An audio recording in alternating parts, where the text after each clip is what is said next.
Hello everyone, welcome to our channel that takes you on an exciting journey through real-life mysteries and stories solved in the most intriguing ways. If you're a fan of captivating narratives and tales that make you rethink the world around you, then you're in the right place. Don't forget to support us by liking and subscribing so you won't miss any of our new content. We're thrilled to share this special story with you today. Secrets of the Italian Mafia, the full story of the criminal empire's domination. The Mafia family is a fundamental unit within the Italian Mafia organization, known in Sicilian culture as Cosa Nostra. Each family is structured hierarchically, with the boss at the top of the power structure, followed by various levels of leaders, captains, soldiers, and other members. The Mafia family is considered a secret organization bound by absolute loyalty and blind obedience to its internal laws, with a strict commitment to never betray the family. Notable figures in Mafia families ***. Salvatore Toto Riina ***. Known as the Beast, he was the absolute boss of the Sicilian Corleone family, which became one of the most powerful mafia families in history. Toto Riina was famous for his extreme use of violence, ruthlessly eliminating enemies, including judges, police officers, and journalists. He managed numerous operations, from drug trafficking to extortion, and personally oversaw the execution of several high-profile assassinations. Bernardo Benny Provenzano ***. The successor to Toto Riina as the boss of the Corleone family, he was nicknamed the Surgeon due to his precision in executing plans. Provenzano was less violent but more cunning, focusing on minimizing the family's public visibility and improving its organizational structure. He was responsible for managing the family's financial resources and coordinating with other mafia families. Luciano Liggio ***. One of the early leaders of the Corleone family and a key figure in establishing its significant influence. Liggio was known for using force to eliminate his rivals and dominate the meat market and extortion rackets. He was intelligent and a master strategist, helping transform the Mafia into a powerful and wealthy organization. Giuseppe Pepe Callo ***. The financial mastermind of the Mafia, nicknamed the Treasurer. He managed money laundering operations, using banks and front companies to conceal the Mafia's vast profits from drug and arms trafficking. Giuseppe Graviano ***. A prominent leader in Cosa Nostra, he was involved in many bloody operations during the 1990s. He orchestrated bombings against Italian state officials and played a key role in recruiting new members into the organization. Michele Greco ***. Known as the Pope of the Mafia due to his wisdom and extensive network of connections. He led a powerful family within Cosa Nostra and was responsible for coordinating between different Mafia families. How the family is managed ***. The boss, Don ***. The absolute leader with the final say, making major decisions and distributing tasks. Consigliere ***. The advisor to the boss, one of the most trusted figures in the family. They assist in strategizing and resolving internal conflicts. Capos, capo regimes, ***. Led smaller groups within the family and oversee day-to-day operations. Soldados, soldiers, ***. carry out orders and perform dirty work like killings and extortion. Associates ***. Work for the family but are not formal members. Each member of the family plays their role precisely, where loyalty and secrecy are the foundations upon which the family operates. Giuseppe Murillo ***. Giuseppe Murillo was born in a small village in Sicily called Corleone, a place deeply intertwined with Mafia history. From birth, poverty and harshness were prominent features of life in the region, where people suffered under the oppression and chaos caused by foreign control over Sicily. Giuseppe was born into a poor farming family and faced significant challenges from an early age. The difficult economic conditions pushed him to engage in small, illegal activities as a young boy. These conditions shaped his ruthless and cunning personality, always seeking ways to survive and dominate in a world full of conflict. Growing up in the rugged fields, Giuseppe witnessed how the local people were oppressed by local authorities who treated them like pests, mere numbers with no value.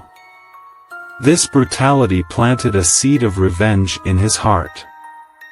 To him, the Mafia was not just an idea of crime, but a weapon against injustice. He saw how those in power could do whatever they wanted without fear of punishment, while the poor were blind to the truth. In his youth, Giuseppe was drawn to the dark world that others tried to avoid. He was intelligent and shrewd, quickly forming connections with other men who, like him, sought power. These relationships were not based on innocent friendship or simple interests, but were built on threats and absolute loyalty. He quickly learned that power did not only come from money but from influence. He began using tactics that were felt throughout neighboring villages: fear, strength, and intimidation. However, Giuseppe had a broader vision. He understood that the Mafia needed more than just random crimes here and there. It needed structure, a system on which it could be built. He excelled at manipulating local political forces and knew exactly when to show his strength and when to remain in the shadows. His small network started expanding, and he used its power to exert an invisible control over the regions he governed. He did not kill for the sake of killing, but killed to send a message: those who refuse to submit will pay the price. Over time, Giuseppe began to attract more powerful men who saw in him a true leader. They viewed him as the man who could change their destinies. He started uniting the gangs that controlled Sicily, creating a strong organization known as Cosa Nostra, or Our Thing. Thanks to his cunning and excellent management, he established a hierarchical structure based on complete loyalty. To him, family was the most important thing, and anyone who betrayed or weakened it became an enemy with no place in his world. With the establishment of this structure, the name Giuseppe Murillo began to spread. To many, both in Sicily and beyond, he became the boss, or the head of the families. He controlled the fish markets, farms, and even smuggling operations. His word became the law, and Cosa Nostra started to grow stronger and expand. The connections with Italian immigrants in America played a crucial role in his plans. He saw a golden opportunity in the New World. With the help of his network in the United States, Giuseppe managed to open illegal smuggling routes that transferred money and drugs across the Atlantic. This was the first time he succeeded in linking the Mafia in Sicily with the Mafia in America, and this connection marked the beginning of Cosa Nostra's global expansion. However, despite the power he gained, Giuseppe knew that staying at the top was not easy. The Mafia world was filled with threats, competition, and betrayal. As time passed, he began to feel pressure from everyone, even from within his own family. Yet, with every challenge he faced, Giuseppe always proved to be undefeatable, asserting himself as the one with the final word in this world ruled by power and blood. And thus, the story of Giuseppe Murillo unfolds, the man who founded and launched one of the most powerful and ruthless mafias in history, becoming a symbol of power, fear, and secrecy. The activities of the Italian Mafia, or Cosa Nostra, began in an unorganized fashion in Sicily but quickly developed into a complex hierarchical organization. Poverty and injustice were the main driving forces behind the establishment of these activities. Initially, the Mafia consisted of groups of local gangsters focused on protecting people's property from attackers or thieves. However, over time, these men realized that their power did not come from just offering random protection, but from the ability to control large portions of the local economy. The agricultural lands in Sicily saw continuous disputes between farmers and landowners, with each side looking for power to back them. This is when some men began offering their services to resolve these conflicts for a fee. This was the beginning of the Mafia's involvement in everyday life. These men used threats and violence to resolve disputes in their favor, becoming known as the hidden rulers of small communities. This marked the initial growth of illegal activities, as these men expanded into extorting business owners and workers in various industries. They began imposing fees on everything, from food supplies to lands and factories. Anyone wishing to work in Sicily had to pay tribute to these gangs in exchange for protection. But this was just the beginning. Over time, these activities diversified and expanded into drug trafficking and smuggling. Sicily's strategic location between Europe and Africa made it an important transit point for illegal goods. From here, the arms and drug trade began to integrate with Mafia networks. At the same time, there was a significant overlap between local gangs and the Italian immigrant networks that had spread across the United States. There was a close connection between the Sicilian and American gangs, with each side benefiting from the other in moving illegal goods across the ocean. The Mafia's activities expanded to include money laundering, where legitimate businesses were used as fronts to funnel the vast profits generated from drug and arms trafficking. As the Mafia expanded further, a strong hierarchical structure was established, with responsibilities divided between the different families located in Sicily and elsewhere. Each family oversaw a specific area and controlled its criminal activities. The operations then transitioned from limited activities to large-scale operations, such as smuggling drugs from Colombia to the United States, with Mafia members playing a significant role in facilitating these operations through their political and intelligence connections. Over time, the Italian Mafia became one of the most powerful criminal organizations in the world.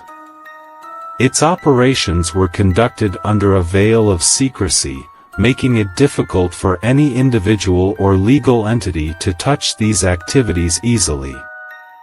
At the same time, the Mafia exercised great influence in fields such as politics, where its members had the ability to sway local elections and secure government contracts. Although it started as a defensive movement against injustice, the Mafia's activities evolved into a comprehensive criminal organization that used power and intimidation to exert control over everything from business to political life. Extortion and forced protection were fundamental strategies used by the Mafia to expand its influence and control over local communities. These operations began in the late 19th and early 20th centuries in Sicily and then spread to other locations, particularly to the United States, where many Italians had migrated. The Mafia used this method to control business activities and local economies through a combination of intimidation and manipulation. Initially, the extortion operations were limited to small communities in Sicily. Mafia members would approach business owners and farmers and offer protection from any threats they might face. It seemed as though the Mafia was providing a service to its local community, offering protection from thieves or rival gangs. But in reality, the protection was a form of extortion, payment for guaranteeing that no harm would come to these businesses. The protection process worked in several steps. First, the Mafia member responsible for these operations, sometimes called the racketeer or soldier, would visit business owners and offer protection. The offer was made in a manner that suggested it would be better for these individuals to pay the required amounts to ensure protection from any kind of harm, such as sabotage or theft. Afterward, a fixed fee was imposed on the businesses in exchange for protection from issues such as vandalism or theft. However, if the business owner refused to pay the required amount, the Mafia used more violent methods. Local intelligence from Mafia members would travel between markets and areas they controlled to ensure that all businesses were paying the tribute. Anyone who refused to pay would face sabotage or violence, such as having their businesses burned or property destroyed. Violence was an integral part of the protection operations, as the goal was to send a message to the rest of the community that the Mafia was the only force capable of protecting their interests. Among the most prominent figures who were involved in these operations were several influential individuals in the history of the Italian Mafia. Some of them include Toto Riina ***, one of the most prominent leaders of Cosa Nostra, who led the Mafia in Sicily during the 1970s and 1980s. Riina was one of the figures who cemented the idea of forced protection as a tool for extortion. He was known for his extreme cruelty in applying protection methods, capable of destroying any opposition. Under his leadership, the racketeer or soldier system became more organized and effective. He acted ruthlessly against anyone who refused to pay, whether they were merchants or even politicians. He relied on a loyal group of fighters who were scattered across neighborhoods and regions in Sicily to enforce their protection. Peter Gambini *** is another figure associated with forced protection in the American Mafia. While Toto Riina was in Sicily, Gambini in New York took charge of extorting and enforcing protection on small traders. He had strong connections with politicians and was always manipulating the law to his benefit. Gambini worked to ensure that every merchant in the South City neighborhood paid what was demanded in exchange for protection. Giovanni Falcone *** was one of the enemies who threatened the Mafia's dominance, but initially, he was part of the police force trying to stop these activities. Despite being a responsible official in crime prevention, his conflicts with Mafia figures like Toto Riina made him a target for revenge and violence, with the Mafia organizing assassination operations against leaders who tried to curb their influence. The protection operations led by these leaders involved imposing fees on all types of businesses, from small shops to large companies. The Mafia not only imposed protection but also intervened in many daily operations, such as securing government contracts or trade in construction materials.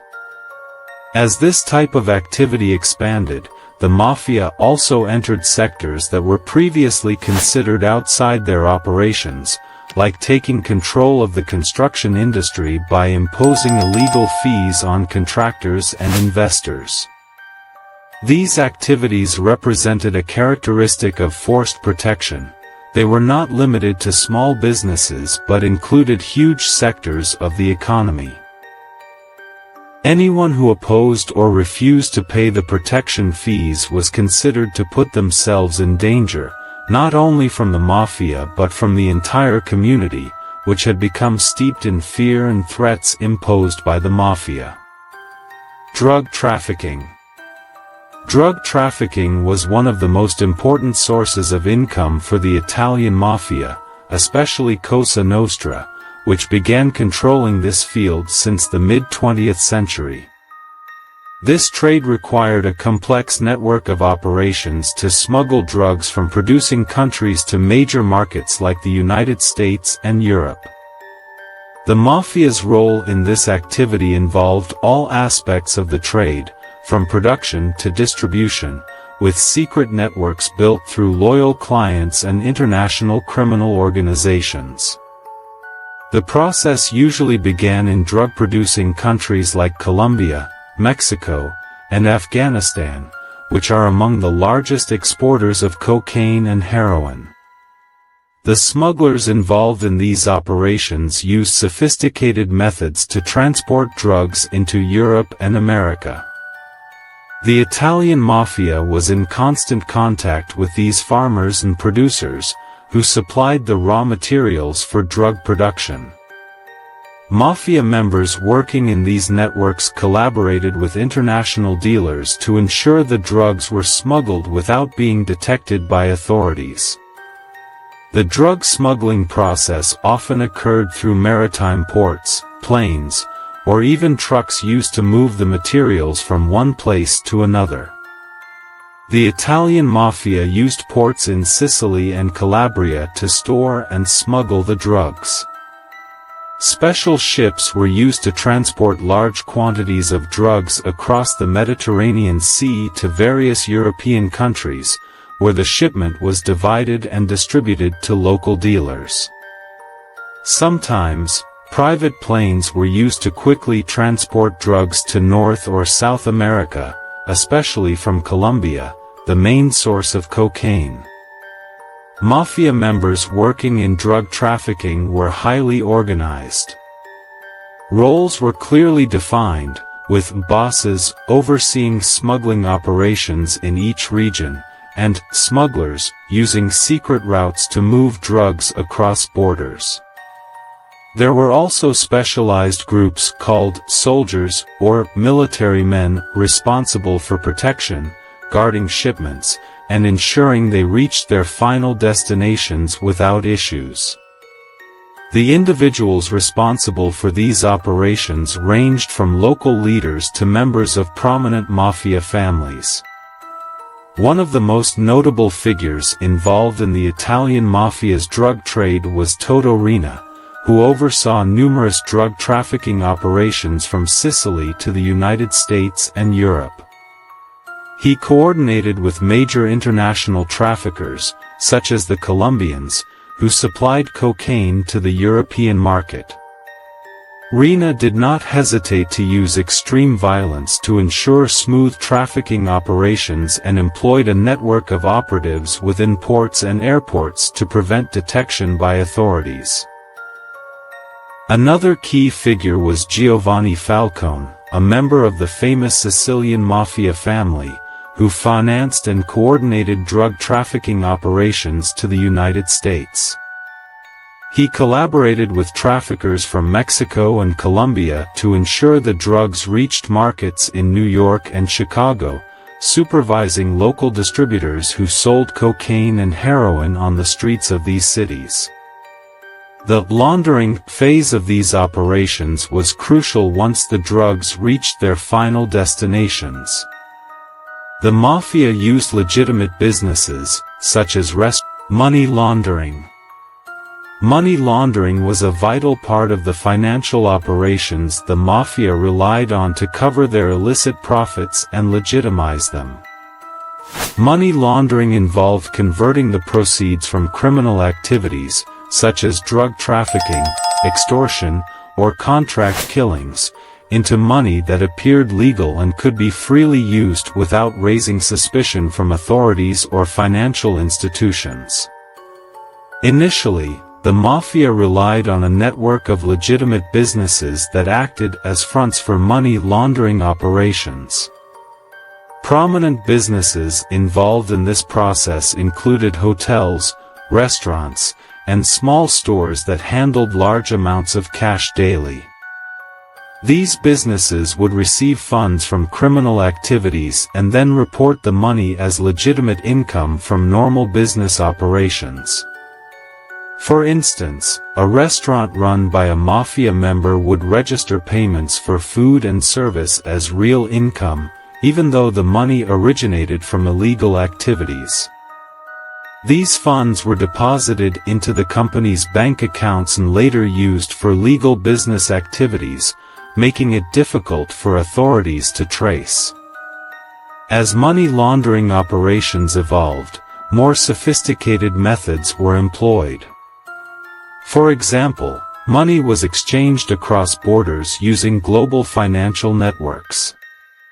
The Mafia exploited weaknesses in the banking systems of certain countries or took advantage of legal loopholes to transfer funds between various bank accounts in different countries. Funds were moved from one account to another via countries with lax regulations on financial transfers, making it hard to trace the financial pathways. They also used shell companies or fake businesses, known as paper companies, which did not engage in any actual business activity except for receiving and transferring money through illegal channels. Other methods included the use of fake loans, where Mafia-linked companies would create loans between themselves, and then these loans were repaid with illicit money. For example, a Mafia member in one European city might cooperate with partners in New York to arrange a fake loan between a phantom company in Italy and one in the United States. The loan would be created through forged documents and the repayment made with illicit funds, making the money appear legitimate. The Mafia also cooperated with certain small banks that were aware of the illicit origins of the money but processed transactions without raising many questions. These banks would routinely carry out money transfers and profit from the high commissions generated by these transactions, in exchange for helping conceal the source of the money and facilitating the laundering process. Prominent figures responsible for this Mafia activity included Toto Riina, the leader of Cosa Nostra, who oversaw many operations involving money laundering through businesses controlled by the Mafia. He coordinated with a group of businessmen who helped convert illicit money into legitimate income. Often, these businesses interacted with international companies and took advantage of laws in countries with less stringent oversight of money laundering activities. Giovanni Falcone ***, a judge who managed to uncover many of the Mafia's money laundering methods, worked on tracking suspicious financial flows in the banking system. He was one of the Mafia's primary adversaries, facing constant threats, but his efforts played a significant role in raising awareness about the techniques used by the Mafia to hide their illegal funds. These operations also involved using investors or public figures who could help invest the laundered money into legitimate business ventures. For instance, Mafia members would use illicit funds to buy luxury properties in major cities like New York and London. Properties were purchased with cash or through hidden bank accounts under fake names or Mafia-related figures. After the property was purchased, it would either be sold or legally rented out, making the money appear as though it came from a legitimate real estate investment. These activities were often carried out alongside evolving laws that allowed mafia-employed lawyers and accountants to cleverly conceal financial details. In some cases, money laundering involved buying foreign companies or shares in large corporations. These transactions allowed the mafia to move funds across borders and avoid detection. Money was converted into investments in tech companies or large factories and used for legitimate projects, providing justification for money received from abroad. The primary goal of all these activities was to make illicit money appear legitimate by passing it through a series of operations that allowed the mafia to use it freely in daily life. These processes were typically carried out in secrecy with minimal external oversight, allowing the mafia to continue hiding their illegal profits for extended periods. Smuggling ***. Smuggling was one of the most profitable activities that the Italian mafia relied on to expand its financial and commercial empire. Smuggling operations included all kinds of banned goods, such as drugs, weapons, stolen property, and pirated goods. The goal of smuggling was to transport illegal goods across borders or through various routes without detection by authorities or customs officials. Initially, the Italian mafia, particularly Cosa Nostra, relied on a network of local and international smugglers. They organized these operations to be extremely secretive, using multiple techniques to move goods across borders. The mafia relied on relationships with international traffickers from countries like Colombia, Mexico, and Morocco, who supplied them with contraband, such as drugs or weapons, which became the foundation for their profits. One of the key smuggling methods was using maritime ports. Mafia-owned or affiliated ships were used to transport illegal goods from one location to another. The goods were typically hidden among legitimate cargo, such as coal, flowers, or timber, to avoid detection. The mafia enlisted experts who knew how to bypass customs inspections by using innovative techniques to hide goods in unexpected places on the ship. At times, the mafia used land routes to smuggle goods. Large trucks carrying legal goods or industrial materials would be used to hide the contraband. There was coordination with border control officials or corrupt customs and police officers to facilitate the passage of these trucks without inspection. These operations were carried out regularly to avoid detection by authorities. In addition to maritime and land routes, air smuggling became a developed method over time. The mafia used private planes or even commercial aircraft traveling between continents to move illegal goods. Drugs or weapons were hidden inside luggage or in places not easily detected. These operations were carefully managed to ensure that the contraband reached its destination without being discovered. The mafia also relied on a network of informants and assistants who helped facilitate the smuggling operations.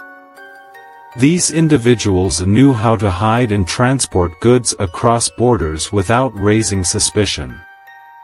The network included people from various sectors, such as drivers, dock workers, security personnel, and even corrupt police officers who accepted bribes to ease the passage of goods.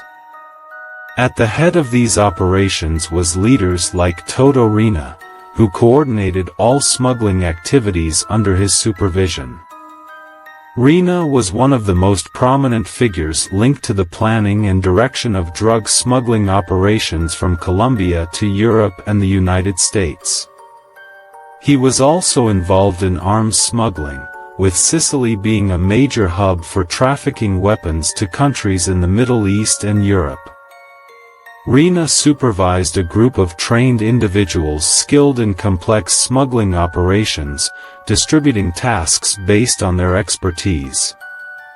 Alongside Rina, Giovanni Falcone was responsible for investigating Mafia activities in Sicily, particularly smuggling operations.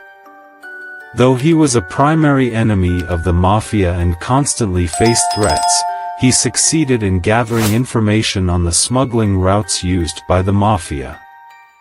He focused on tracking the movement of funds and contraband shipments, learning how to penetrate and dismantle these networks. At times, these operations required coordination with other organizations worldwide. There were close links between the Italian Mafia and gangs in South America and East Asia, who cooperated in smuggling drugs and weapons. The Italian Mafia acted as a bridge between these different organizations by providing smuggling routes into Europe via Italian ports or through air routes. The primary goal of smuggling was to generate huge profits without being detected by authorities. The Mafia relied on sophisticated, carefully planned methods to ensure that the contraband reached its destination with minimal cost and maximum secrecy. In many cases, smuggling was used to support other criminal activities like money laundering or extortion, where the proceeds from drug trafficking were used to fund other illicit operations. The smuggling operations run by the Mafia were often intertwined with widespread corruption in many countries. Some local and international officials cooperated with the Mafia or took bribes to overlook these criminal activities. However, due to the international network that the Mafia had, these operations proceeded smoothly and continued to generate massive profits for years without much detection or legal pursuit. In general, Mafia-run smuggling operations were carried out with great skill, using all available means to ensure the secrecy and smoothness of the operations, from utilizing government connections to exploiting various transport methods. This enabled the Mafia to control numerous markets for illegal goods worldwide. Murder and threats of murder. Murder and the threat of murder were fundamental tactics used by the Italian Mafia to tighten their grip on territories and enforce their will on others, whether they were enemies or even members within the organization itself. These operations were executed with extreme brutality and careful planning to send specific messages and assert power. When it came to murder, the Mafia relied on a group of professional killers who knew how to plan complex operations. These killers knew how to carefully select their targets and the best locations to carry out the crime with minimal risk of discovery.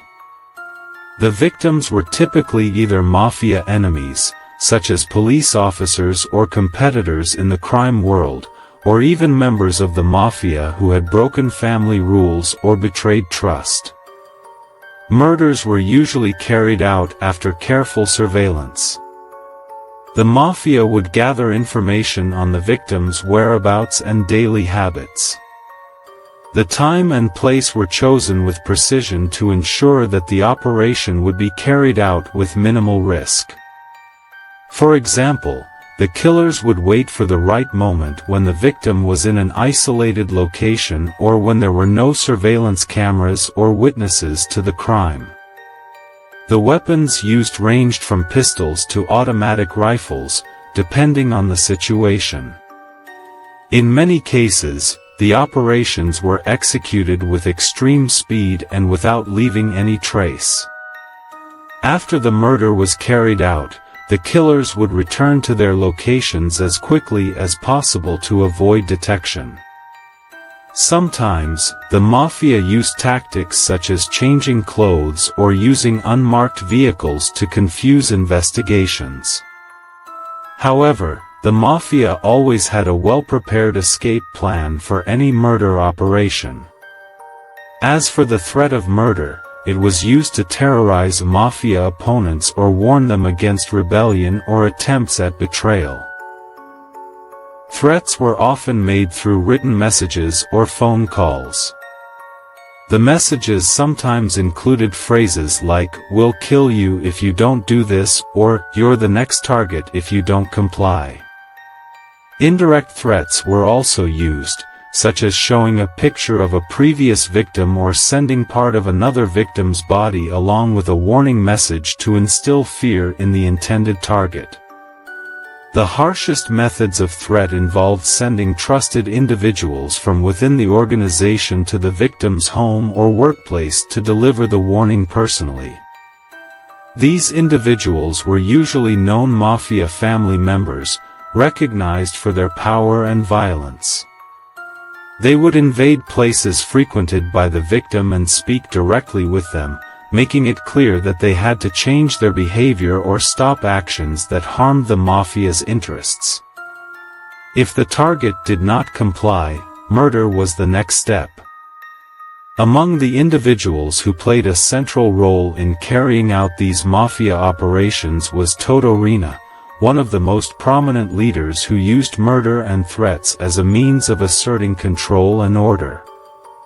Riina was someone who knew how to delegate tasks within the organization, deciding who would carry out the killings or make the threats. He selected the most loyal and capable individuals to handle these complex operations.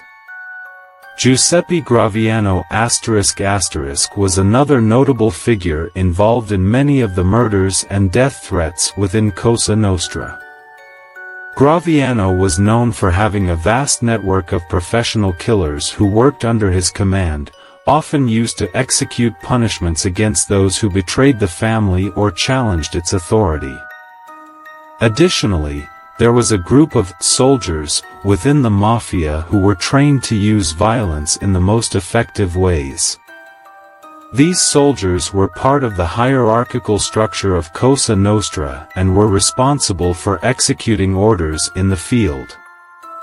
The soldiers were taught to handle various weapons professionally and knew how to hide their identities to avoid arrest. These soldiers were often incentivized to carry out dirty work like murder and threats in exchange for money or promises of promotion within the organization. Loyalty and family were the key principles that encouraged the execution of these violent activities. Through murder and threats, discipline within the Mafia was maintained, sending a powerful message to the outside world that anyone who challenged the Mafia would face severe consequences. The goal of all this violence was to establish complete control over the land, businesses, and to send a signal to society that the Mafia was the supreme authority that could not be crossed. This kind of intimidation contributed to the Mafia's reputation as a ruthless organization, a reputation that helped expand its influence in the criminal world. People killed by the Mafia ***. Giovanni Falcone was a prominent Italian judge and one of Italy's heroes in the fight against the Mafia. Born in Palermo in 1939, he was known for his bravery and determination to combat the Mafia despite the constant threats he faced throughout his career. At the beginning of his career, Italy was in a constant struggle with the Mafia, especially Cosa Nostra, which controlled many illegal activities in Sicily. When Falcone began his legal career, he decided to become part of the justice system to fight the Mafia and reduce its hold on Italian society. Over time, he became a judge in the District Court of Palermo and was known for his dedication to his work and attention to detail in organized crime cases. Through his work, he began uncovering many major crimes being committed under the leadership of the Cosa Nostra Mafia. His work was not limited to small cases but involved large, complex ones related to drug trafficking, money laundering, and arms trading. Falcone realized that the Cosa Nostra Mafia was an incredibly complex organization that had infiltrated almost every aspect of Italian life, and he believed the only way to break this network was to unite the efforts of the police and the courts to aggressively pursue the Mafia. He began forming specialized teams to investigate Mafia-related activities, with a particular focus on money laundering and drug trafficking. As his investigations progressed, the threats targeting him from the Mafia increased. He knew that each time he got closer to uncovering something dangerous, the risks to his life grew. But Falcone did not back down. He continued pursuing cases bravely and gained a reputation among Mafia members as a formidable enemy.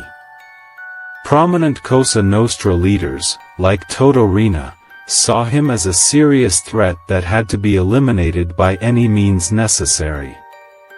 Nevertheless, the investigations continued, and Falcone made significant progress against the organization. Many in the government even called him the hero who could end the Mafia's power.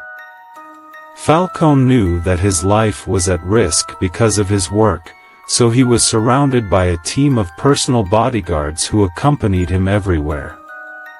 He was cautious about securing himself, but even with this precaution, he knew that the Mafia had a network of allies inside the government and the police that could help in carrying out plots against anyone who threatened their power. On May 23, 1992, a horrific assassination was planned for Giovanni Falcone.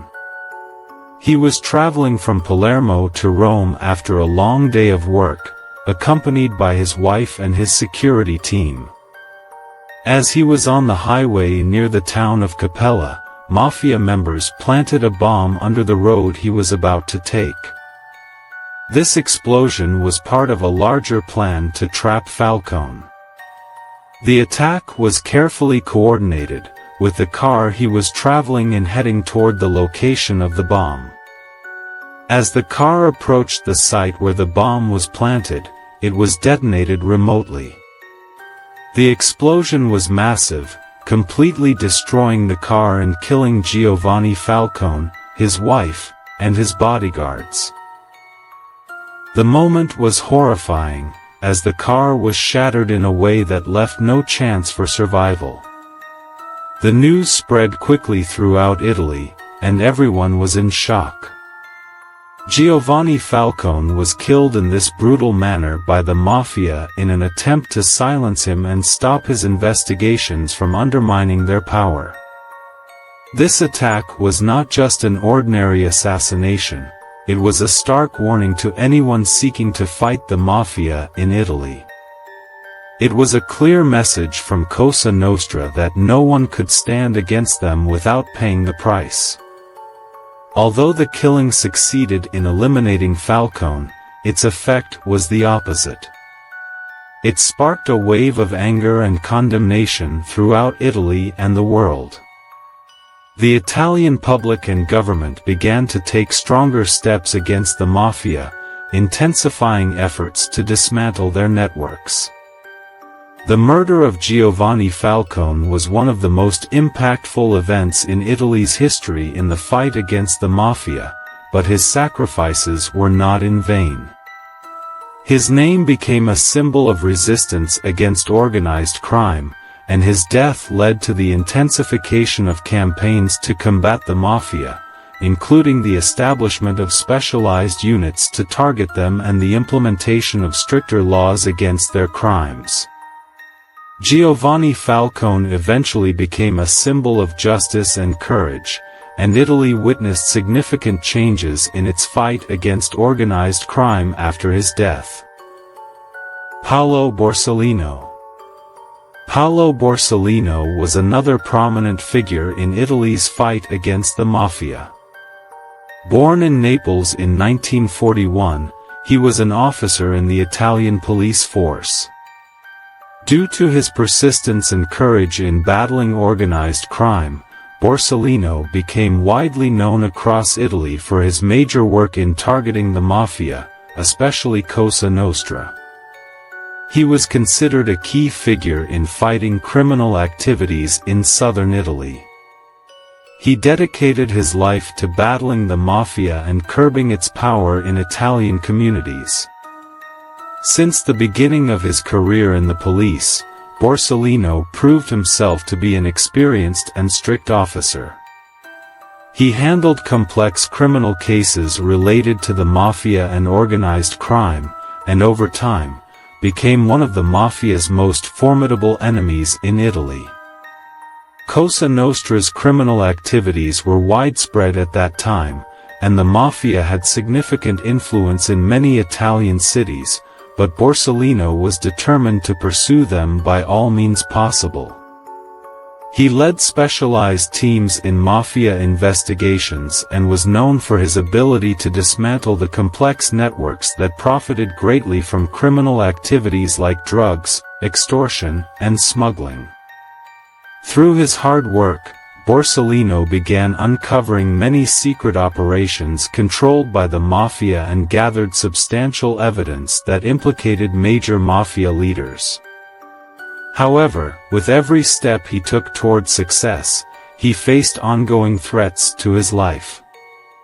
The Mafia knew that Borsellino was a major threat, and he was seen as one of the top enemies who needed to be eliminated at any cost. In 1992, Borsellino began receiving direct threats from the Mafia. He received threatening messages in the form of anonymous phone calls warning him of death if he continued pursuing the Mafia. Borsellino was not someone who could be easily intimidated, and he continued his work with full bravery. Meanwhile, Cosa Nostra was planning his assassination, believing that killing him would serve as a warning to everyone that no one could challenge or oppose them. The assassination was meticulously planned and executed by Mafia leaders like Toto Riina. After carefully monitoring him, the right time and place for the attack were chosen, aiming to kill him with maximum media and political impact. During that period, Borsellino was overseeing major investigations against the Mafia and was well known for his ability to identify and capture the perpetrators. He was accompanied by a team of bodyguards to protect him from any assassination attempts. On May 29, 1994, the assassination plan was carried out.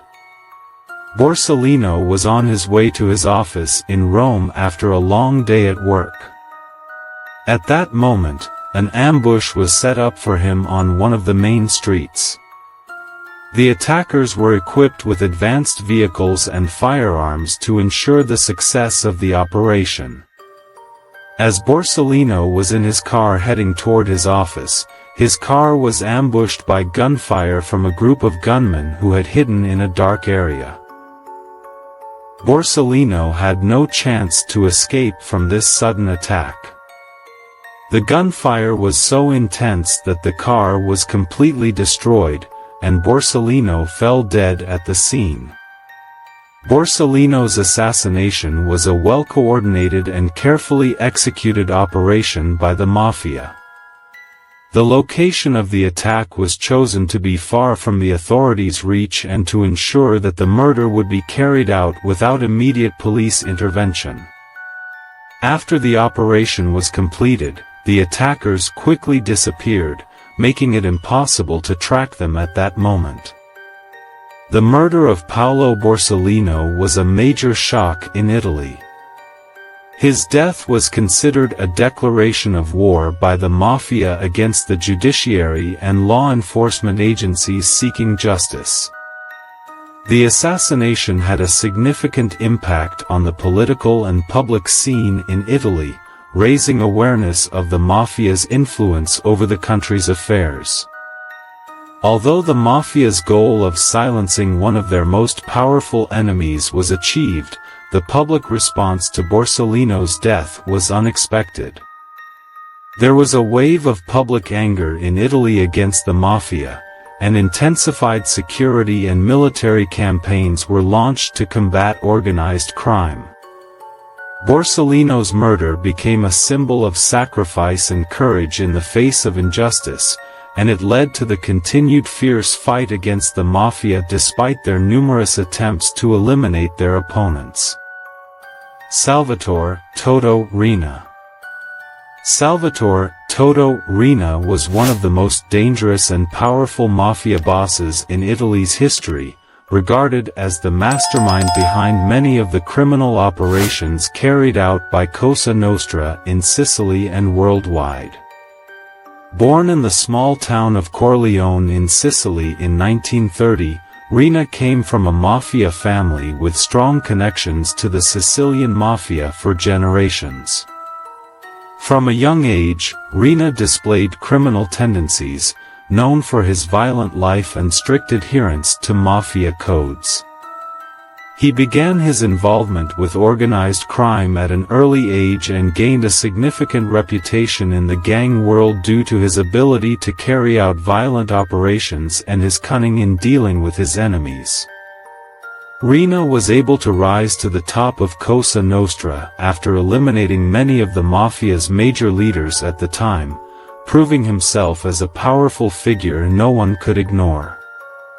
During his reign, he controlled most criminal activities in Sicily, including drug trafficking, arms trading, money laundering, extortion, and even mass killings.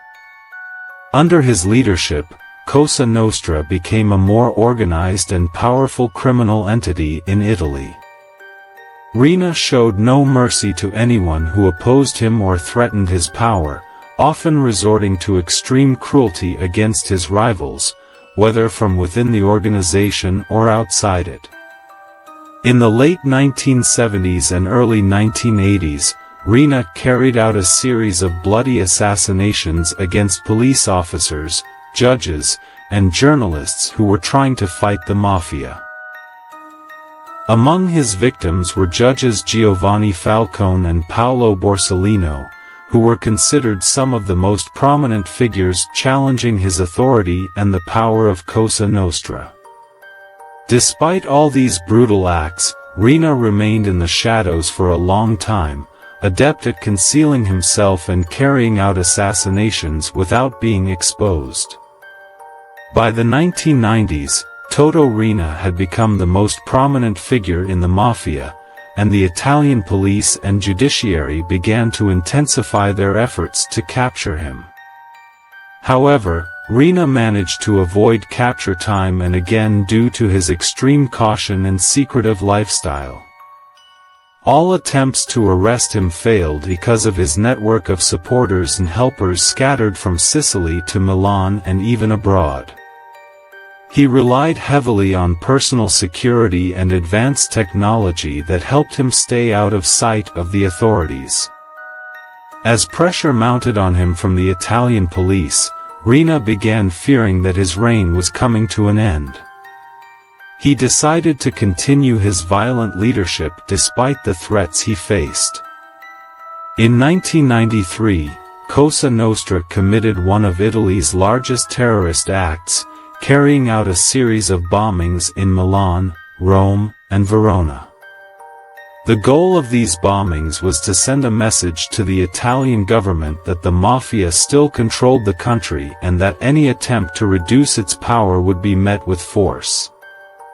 However, these bombings were also part of an effort to distract authorities from internal maneuvers aimed at capturing Riina.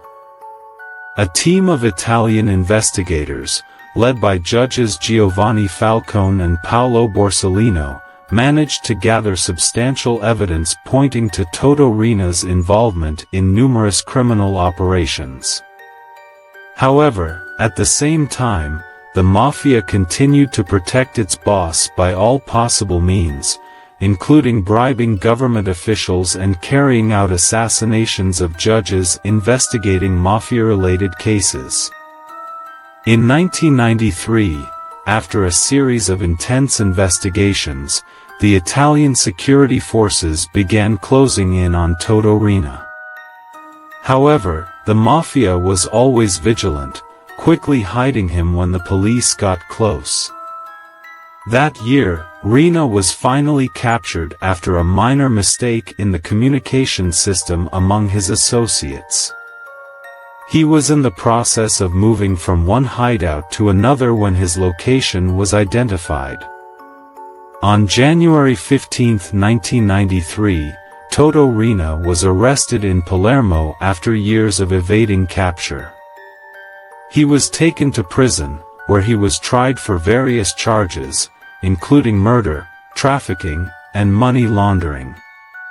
Over time, Riina revealed many secrets about how Cosa Nostra was managed and its connections to corrupt politicians and businessmen in Italy. The investigation into his case was a major blow to the Mafia, as the Italian judiciary began uncovering many secrets surrounding this criminal organization. Despite his capture, Riina did not stop exerting influence from within the prison. He continued to manage numerous operations from his cell through coded messages and intermediaries. Despite all efforts by authorities to limit his power, Riina remained a part of the myth of the Italian Mafia until his death in prison. Human trafficking. Human trafficking was one of the hidden and profitable activities in which the Italian Mafia was involved.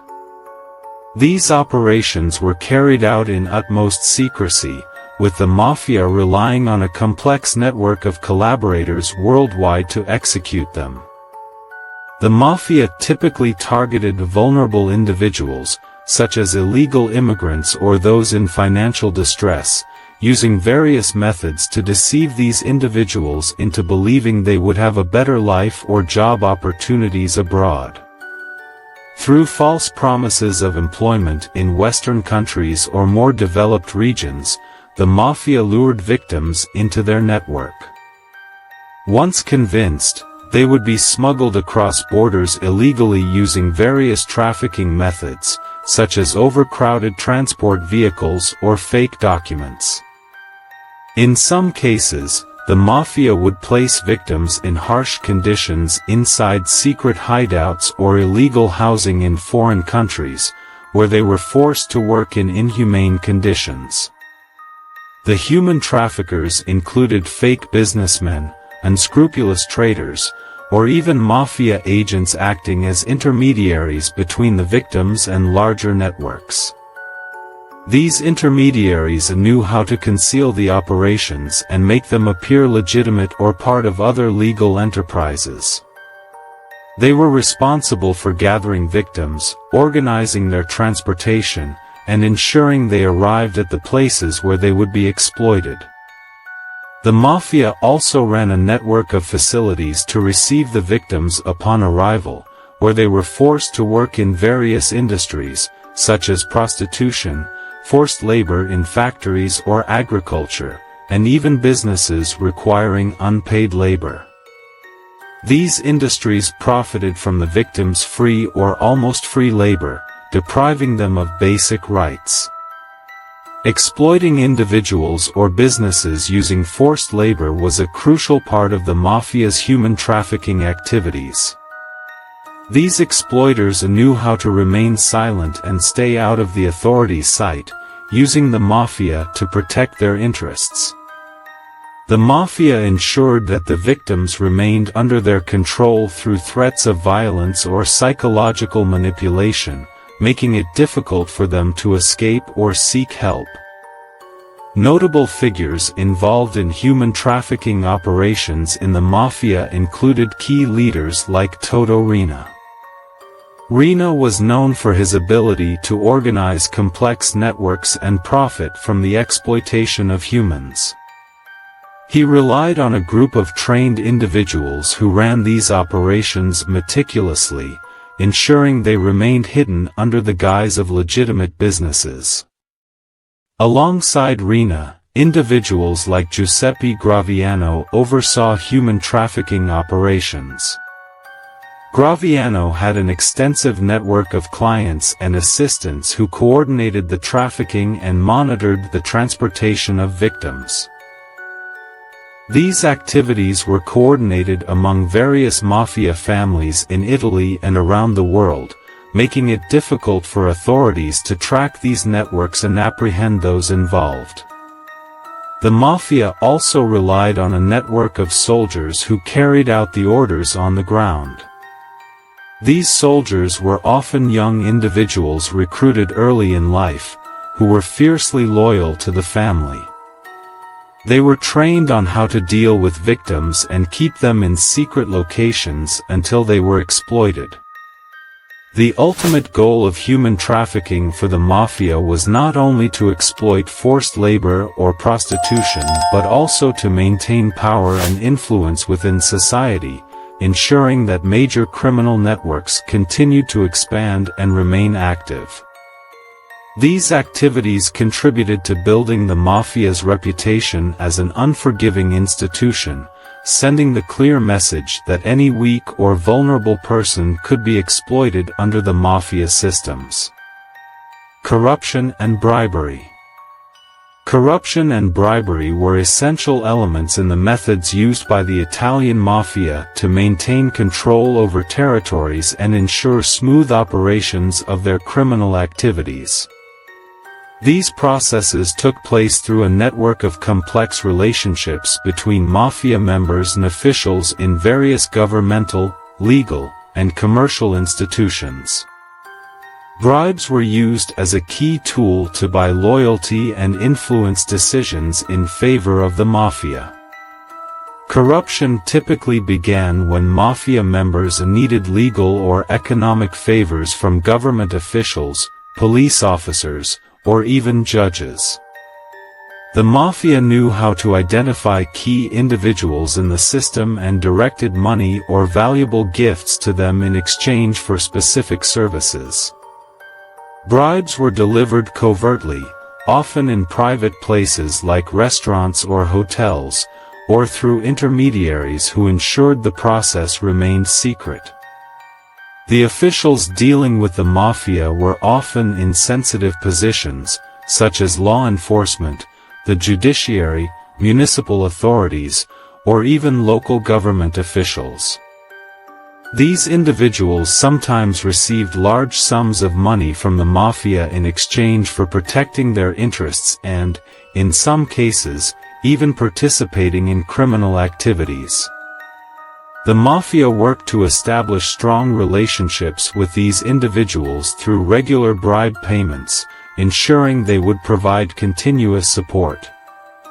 Bribery was typically arranged as a long-term relationship, where payments were made regularly to secure officials' cooperation with the mafia. The bribe could be cash, valuable gifts, or personal benefits.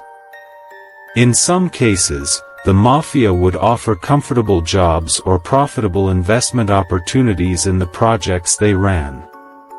One of the most notable figures involved in corruption and bribery in the Italian mafia was Toto Riina. Riina knew how to choose individuals capable of influencing crucial decisions and secured their loyalty through indirect bribes. He relied on a group of intermediaries who collected the money and oversaw the bribery process, ensuring that it remained completely hidden from investigations. Giuseppe Graviano was another individual who efficiently managed bribery operations. Graviano had an extensive network of collaborators within state institutions and relied on them to ensure the mafia could operate freely without interference from the police or the judiciary. Bribery operations under his supervision were carried out with precision, ensuring that every transaction was shielded from leaks. There were also many soldiers in the mafia who took care of the tasks on the ground, meeting with those who needed to be bribed and ensuring that the money or gifts reached the right destination. These soldiers were often from mafia families with strong ties to local authorities, making them ideal for executing these tasks. Corruption and bribery were seen as necessary tools to protect the Mafia's criminal enterprise. By buying loyalty, the Mafia ensured that any investigations or government intervention into their activities were stopped before they could reach a conclusion. These operations were meticulously organized to ensure no trace was left that could expose corruption or bribery. The Mafia used corruption and bribery not only to secure the loyalty of officials but also to execute their criminal operations safely. The goal was to create an environment where the Mafia was protected from investigations and arrests while guaranteeing a continuous flow of money and power to the Mafia family. Cybercrime and fraud. Cybercrime and fraud became modern means that the Italian Mafia adopted to increase their profits and expand their power beyond the traditional boundaries of criminal activity. With the evolution of technology and the widespread use of the Internet, the Mafia saw a new opportunity to conduct their criminal operations in more concealed and efficient ways. The Italian Mafia always sought to exploit technological advancements to take advantage of legal gaps and create new ways of committing crimes and generating income. Cybercrime began by searching for vulnerabilities in the security systems of certain companies, financial institutions, or governments. The Mafia collaborated with professional hackers who had expertise in breaking into digital systems and stealing sensitive data. These hackers specialized in various methods to breach systems, such as cyber attacks, exploiting weak passwords, or even manipulating payment systems. The Mafia would provide these hackers with lucrative financial compensation, and in some cases, they collaborated with them to carry out large-scale operations through their networks. The hackers would steal large amounts of personal and financial data, such as bank account numbers, passwords, and credit card details. This data would then be sold on the black market or used directly to execute thefts or transfer funds. These operations were conducted with extreme care, as the stolen data was used to make illegal transfers or open fraudulent bank accounts, increasing the Mafia's ability to launder money. The Mafia also used fraudulent activities online to increase their profits. For example, fake websites or apps would be created to steal personal information from users. These websites appeared to be legitimate retail sites or service providers but were actually designed to extract financial and personal data from users. These operations were carefully coordinated online to avoid detection. One of the main figures involved in Mafia-related cybercrime activities was Toto Riina. Riina directed these digital activities within a broad plan to expand the Mafia's influence in the digital crime world. He collaborated with hackers and engineers to develop new techniques that enabled them to steal money and data in innovative ways.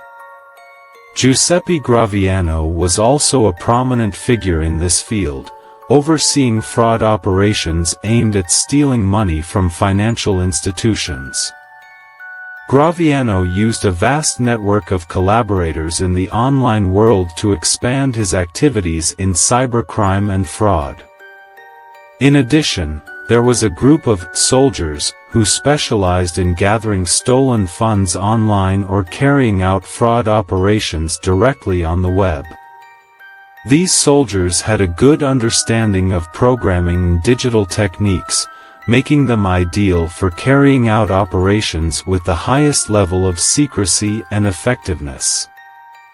They followed Mafia instructions on how to exploit vulnerabilities in banking systems and electronic payment methods. Online fraud included complex operations such as digital identity theft or exploiting financial systems to direct funds to fake accounts created specifically for this purpose. The goal of these operations was to create a complex network of financial transfers that were difficult to track, enabling the Mafia to move money across borders without being detected. All of this was conducted under the strict supervision of high-ranking leaders in the Italian Mafia, such as Rina and Graviano, who ensured that operations were carried out successfully and in complete secrecy. These activities contributed to increasing the Mafia's income and expanding its influence into the world of digital crime, adding a new layer of unconventional operations to their criminal structure. Manipulating financial markets. The Italian Mafia's manipulation of financial markets was a key part of their strategy to enhance their economic power and generate huge profits through illegal means.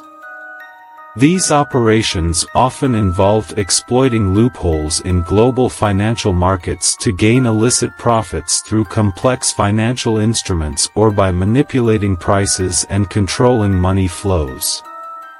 The Mafia relied on specialized financial and economic expertise to execute these operations carefully and professionally to ensure maximum profit with minimal risk of detection. Market manipulation operations typically began with the creation or control of fake financial companies or bogus investment funds. These companies were used for money laundering or manipulating stock or commodity prices. Through these companies, Mafia-controlled entities would conduct serial buying and selling of stocks to artificially inflate their value. The assets or stocks would be transferred between Mafia-owned companies or their associates to artificially inflate their worth before being sold at higher prices to the market. These operations were carried out at rapid speeds using complex financial techniques, making it difficult to trace the origin of the moving funds or identify the individuals behind these activities. Moreover, the Mafia manipulated commodity markets such as oil and gold, where they sought to affect supply and demand to drive prices up in their favor. These operations involve threats against major companies in these markets or exerting pressure on suppliers to secure profitable deals for the Mafia. Sometimes these methods were used to achieve political or economic goals for individuals or governments allied with the Mafia. For those who orchestrated these operations, Toto Riina was one of the leaders who coordinated financial market manipulation operations. He had a network of collaborators within the financial world who knew how to manipulate the markets. These operations were carried out under his direct supervision, where he selected people with expertise in financial markets to manage the money in ways that ensured the highest profits. Similarly, Giuseppe Graviano was another prominent figure who oversaw financial manipulation activities. Graviano was skilled at working with investors and bankers to execute complex financial transactions aimed at generating massive profits. He utilized his extensive network of contacts in the financial markets to carry out these operations with the highest levels of secrecy and efficiency. Additionally, many financial experts worked illegally with the Mafia. These experts were well versed in how to manipulate markets using complex financial instruments like derivatives and futures contracts. They used these tools to influence asset prices and direct them in favor of the Mafia. These individuals worked behind the scenes to manage these operations professionally to ensure profits and protect the Mafia's interests from legal risks or investigations. Through market manipulation, the Mafia could funnel money into secret accounts and conceal the sources of these funds, helping them expand their financial empire in illegal ways. These activities added a new layer of economic power to the Mafia and contributed to sustaining its influence in the long term. #### Controlling labor unions. Control of labor unions was one of the Mafia's most prominent methods of dominating the local economy and expanding its influence in various industrial sectors. The Mafia used unions as tools to secure huge profits by controlling workers and enforcing agreements that guaranteed significant financial investments and illicit resources. These operations were carried out with meticulous planning to ensure control over the unions and direct them in favor of the Mafia. Initially, the Mafia infiltrated unions through long-established relationships with certain labor leaders or by influencing less knowledgeable workers. The Mafia would either fund the unions or place trusted individuals from within the Mafia in leadership positions. These individuals would treat union leaders as partners through which they could achieve mutual goals. Mafia leaders controlled unions through force or threats, ensuring total loyalty from the members. The Mafia used the unions to apply pressure on companies and businesses to secure profitable contracts or extract a percentage of profits. The unions under Mafia control played a significant role in organizing strikes and protests. In some cases, strikes were used as leverage to force companies to meet the Mafia's demands, including paying large sums to settle disputes. If companies refused to engage with unions controlled by the Mafia, prolonged strikes or riots would be organized to make them pay the price. The Mafia also controlled unions by imposing fees on workers and companies for protection or services that were often fictitious. These fees served as a means to increase the Mafia's income and use the unions as a tool to generate substantial financial gains. Small and large businesses alike were compelled to pay these fees if they wanted to keep their operations running smoothly or avoid escalating Mafia attacks. Among those who oversaw these operations was Toto Riina, one of the prominent leaders who exploited the unions to serve Mafia interests. Riina used unions as a powerful tool to execute illicit projects like collecting money from businesses through bribes or taking control of labor in factories. He would issue orders to those leading the unions to ensure that workers were under his control, and any attempts to challenge the Mafia were punished. Similarly, Giuseppe Graviano was also a key figure in managing union control. He had an extensive network of relationships within the labor movement and worked with union leaders in various industries.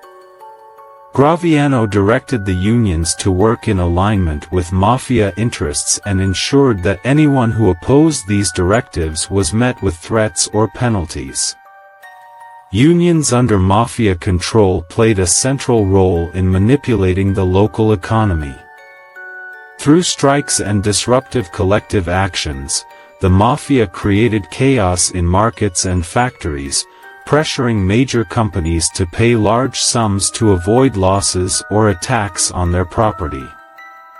These operations were not limited to local industries but extended to sectors such as construction and transport, where unions were seen as the perfect tool for executing the Mafia's agenda. ###Maritime piracy. Maritime piracy was one of the methods used by some Mafia groups to gain huge financial profits by hijacking commercial ships and threatening their crews for ransom or illicit revenues. These operations were carefully planned, selecting suitable targets to ensure maximum profit with minimal cost. Initially, the Mafia would identify maritime areas considered weak points, such as international waters or sea routes near coasts that were easy to access. These areas presented significant opportunities for piracy due to weak security or dense commercial traffic. The Mafia used fast and powerful ships equipped with weapons to carry out piracy operations. These ships were equipped with advanced navigation resources, allowing them to track the movements of commercial vessels, and pirates would exploit conditions such as bad weather or nighttime to launch attacks on ships. Once the target was identified, pirates would approach the vessel using speedboats, overpower the crew, and seize control of the ship. After hijacking the ship, the pirates would hold the crew hostage or threaten to kill them unless a ransom was paid. The Mafia used these hijacked vessels either for drug or arms trafficking or to steal valuable goods like oil and gold. In some cases, the hijacked ships would be returned to ports controlled by the Mafia, where the goods were sold or stored illegally. The operation was coordinated with a network of pirates working under the Mafia leaders' supervision. These leaders dealt with clients interested in buying the stolen goods or paying the ransom. Some Mafia leaders, such as Toto Riina, were known for coordinating these maritime attacks via their extensive networks. The ships involved in piracy were often owned or controlled by the Mafia and used as an additional means of generating illicit revenue. These operations were executed with extreme caution to avoid detection and ensure the attackers' identities remained hidden. Giuseppe Graviano *** was another prominent figure who oversaw maritime piracy operations, managing maritime networks capable of attacking commercial ships using harsh methods. Graviano knew how to guarantee the success of the operation by linking local pirates with Mafia elements experienced in navigating the seas. These operations were part of a larger scheme to ensure control over the informal economy and smuggling of goods and resources. Maritime piracy was seen as an effective way for the Mafia to achieve massive profits, as it provided a continuous source of revenue and another method to increase their influence in the criminal world. These operations became more sophisticated over time, utilizing maritime expertise to gain greater control over global trade routes and maximize profits. The Italian Mafia was a mysterious and complex force, operating in the shadows where few knew who they were, but leaving an indelible mark on the history of global crime. From the dark streets of Sicily to remote ports, the Mafia was always at the heart of events, innovating new ways to survive and expand their power. Their reputation was defined by violence and control, but what most didn't realize was the intricate web of loyalty and betrayal built over the years. Although the Mafia may have faded in some areas, its influence remains in the core of the criminal world, where history always reflects remarkable faces of violence and power. Through stories of leaders like Riina and Graviano, humanity learned how absolute power could drive people to commit inhumane acts to remain at the top of the hierarchy. However, over time, legal systems worldwide began to unite against this organization, which thought itself invincible, eventually striking at a pivotal moment. The law always finds its way in the end, and when the end came, all that remained for the Mafia was its legacy, a dark past that cannot be erased. Yet their stories continue to speak of a world filled with secrets and endless challenges, a world where nothing stays static, and the only thing the Mafia could not control was time.